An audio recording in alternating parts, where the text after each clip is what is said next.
India Pakistan സംഘർഷത്തിൽ മധ്യസ്ഥത വഹിച്ചുവെന്ന ചൈനയുടെ അവകാശവാദം ഇന്ത്യ തള്ളിക്കളഞ്ഞു. ഇന്ത്യ പാക് വെടിനിർത്തലിന് പിന്നിൽ മൂന്നാം കക്ഷിയുടെ ഇടപെടലുകളൊന്നും ഉണ്ടായിട്ടില്ല. പാകിസ്ഥാൻ വെടിനിർത്തലിന് സമീപിച്ചത് DGMO വഴിയാണെന്നും വിദേശകാര്യ മന്ത്രാലയങ്ങൾ പറഞ്ഞു. അച്യുതൻ ഡൽഹിയിൽ നിന്ന് പറയൂ. അച്യുതൻ,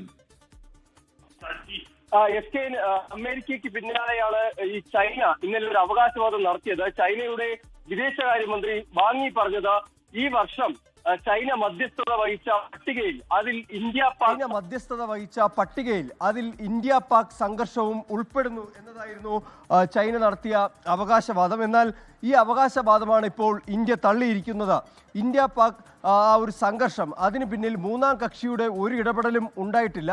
പാകിസ്ഥാനാണ് വെടിനിർത്തലിനായി സമീപിച്ചത്. അത് DGMO തലത്തിൽ നടന്ന ചർച്ചകൾ മാത്രമാണ്. മറിച്ച് മറ്റൊരു രാജ്യത്തിൻ്റെ അല്ലെങ്കിൽ ബാഹ്യ ഇടപെടലുകളൊന്നും തന്നെ ഈ വെടിനിർത്തലുമായി ബന്ധപ്പെട്ട് ഉണ്ടായിട്ടില്ല എന്നതാണ് വിദേശകാര്യ മന്ത്രാലയ വൃത്തങ്ങൾ ഇപ്പോൾ ഇതുമായി ബന്ധപ്പെട്ട് പ്രതികരിക്കുന്നത്. അമേരിക്കയ്ക്ക് പിന്നാലെ ചൈന ഈ ഒരു അവകാശവാദം നടത്തിയത് വീണ്ടും ഒരു ചർച്ചകൾക്കാണ് തുടക്കം കുറിച്ചിരിക്കുന്നത്. എന്നാൽ അതിനെ പൂർണ്ണമായി തള്ളിക്കൊണ്ടാണ് ഇപ്പോൾ ഇന്ത്യ ഈ വിഷയത്തിൽ പ്രതികരിച്ചിരിക്കുന്നത്. SKN.